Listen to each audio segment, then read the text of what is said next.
जय हिंद छात्रों, हम आप लोगों के लिए बहुत ही महत्वपूर्ण एक्सरसाइज को लेकर के आए हुए हैं और हम आप लोगों को बता दें कि इसके पहले जो है तीनों एक्सरसाइज हम हल करा चुके हैं। अगर आप लोगों ने वीडियो नहीं देखा होगा तो आप सबको जो डिस्क्रिप्शन में लिंक मिल जाएगा और आप लोग आसानी से उसमें देख सकते हैं। तो हम चलते हैं सीधे प्रश्नों पर। जो प्रश्न आपका इस प्रकार से है, देख लीजिए। बिना लंबी विभाजन प्रक्रिया किए बिना बताइए कि निम्नलिखित परिमेय संख्याओं के दशमलव प्रसार शांत है या अशांत आवर्ती। यहाँ पे जो कुछ कंडीशन को हमें जानना जरूरी होता है, उस कंडीशन को आप जान लो। यहाँ पे आप देखिए, अगर परिमेय संख्या के हर का भाज्य गुणनखंड, परिमेय संख्या के हर का भाज्य गुणनखंड 2 के पावर m या 5 के पावर n के रूप में आए तो यह शांत हो सकता है, यह शांत ही होगा, या 2 के पावर m या केवल जो है 5 के पावर n आ जाए, या 2 आए या 5 आए, कुछ भी आ सकता है। और यहाँ पे एक बात आप ध्यान रखेंगे, 2 और 5 हो, लेकिन इसके अलावा अगर इसके अंदर कोई क्या तीसरा अंक आ जाता है तो यह आपका शांत नहीं होगा। अतः आप लोग इस पर ध्यान रखेंगे। तो हम चलते हैं सीधे प्रश्नों पर। आपका 1 नंबर प्रश्न देख लीजिए, जो इस प्रकार से है। कह रहा है कि 13/3125। तो यहाँ पे जो अंश है 13 है, 13 का गुणनखंड होगा नहीं, अतः आप 13 का 13 ही लिख दोगे और 3125 का गुणनखंड करोगे तो 5 25, 5 125, 5 625, 5 3125 हो जाएगा। अब यहाँ पे आप देखेंगे 13 बट्टा या 5 का वो है, काउंट कर लीजिए, 5 को है तो 5 के घात 5। हमने यहां देखा, हम लिखेंगे यहां या परिमेय संख्या 13/3125 के हर का अभाज्य गुणनखंड, हर का अभाज्य गुणनखंड, हर का अभाज्य गुणनखंड 5 के पावर n के रूप का है, n के रूप का है। ठीक है, इसको लिखना पड़ेगा, क्योंकि लिखिएगा तो आप लोगों के लिए आसान रहेगा। ऑब्जेक्टिव में पूछेगा तो आप लोग आसानी से गुणनखंड करके देख सकते हैं, आप हल कर सकते हैं। ये रूप का है, इसलिए परिमेय संख्या, 13/3125 शांत आवर्ती है। क्या है?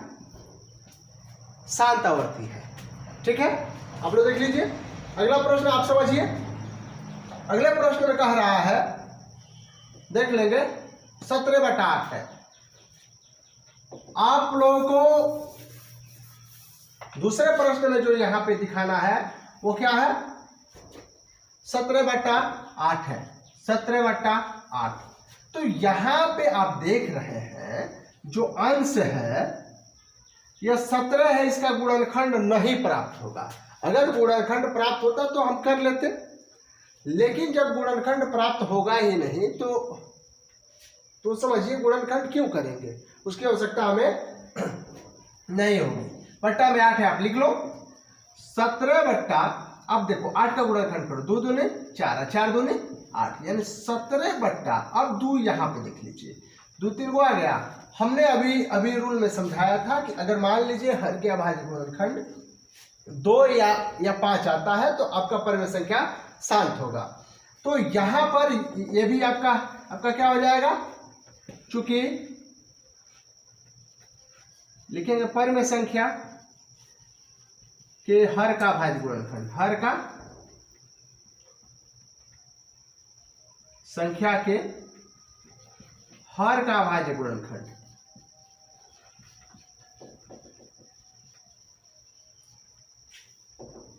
दो के पावर m के रूप का है, m के रूप का है, इसलिए 17/8 शांत आवर्ती होगा। ओके, चलिए अब अगले प्रश्नों पर हम चलते हैं। ठीक है,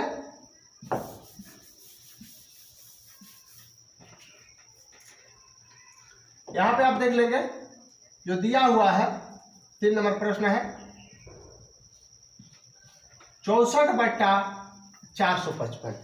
अभी हम बताए अगर हर का गुणनखंड या अंश का गुणनखंड नहीं होता तो छोड़ देते हैं। यहाँ पे आप क्या करो, गुणनखंड करो। पहले 64 का करो, 2 दूनी 4, 4 दूनी 8, 8 दूनी 16, 16 दूनी 32, 32 दूनी 64। अब आप क्या करो, 455 का गुणनखंड करो, 455 का गुणनखंड करो। 3 एकम 3, 3 पच्चे 15।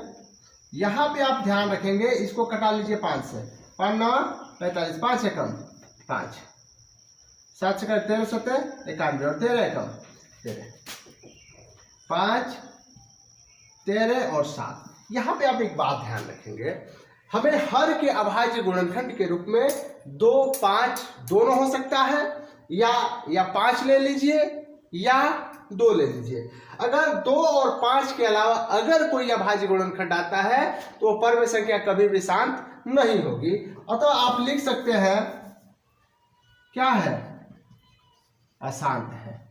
काहे अशांत है, काहे अशांत है, अभी हम बताए थे क्योंकि परम संख्या के हर का अभाज्य गुणनखंड 2 के पावर m या 5 के पावर n या 2 और 5 दोनों गुणनखंड में नहीं है, इसलिए यह आपका परम संख्या अशांत होगा।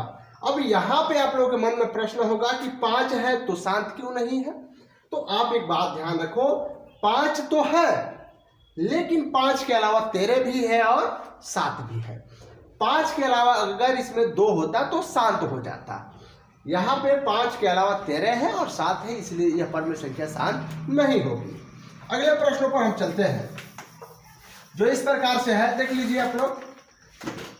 दिया हुआ है यानी 15/1600, 15/1600। यहाँ पे आप देख लेंगे, आप 15 का गुणनखंड करो, 3 5 15। अब 1600 का गुणनखंड करिए तो 1600 का गुणनखंड करो, 2 8 16, 2 चौका 8, 2 दूनी 4, 2 एकम 2, 50 दूनी 100, 25 दूनी 50 और 5 25 और 5 एकम 5। और यहाँ पे आप देख लीजिए जो 2 है, 1 2 3 4 5 6, यानी 2 6 गो है, गुणा 5 का होगा है 2 गो, यानी 5 गुणा 5, 5 से 5 आपका क्या हो जाएगा, इसमें कट जाएगा तो भी जो है आपका 3 ऊपर बचेगा और 2 के पावर 6 गुणा 5, यानी 5 एगो बचा है। 2 और 5 है, इसलिए ये परम संख्या आपका शांत होगा। देख लीजिए यहाँ पे, क्लियर है आप लोग। अब चलते हैं हम अगले प्रश्नों पर जो इस प्रकार से है, देख लेंगे आप लोग।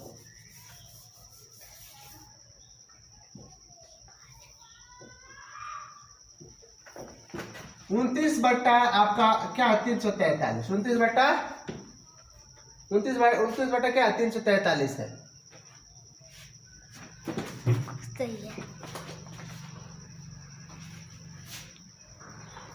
अब देख लीजिए, यह 29/343 है।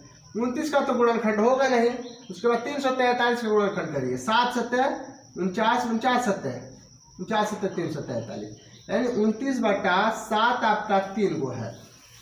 यानी परम संख्या के हर का अभाज्य गुणनखंड में आप देख लीजिए, हर नीचे वाला है, इसमें ना ही जो है 2 है और ना ही 5 है, इसलिए यह अशांत है। क्लियर है आप लोग। चलिए अगले प्रश्नों पर हम चलते हैं।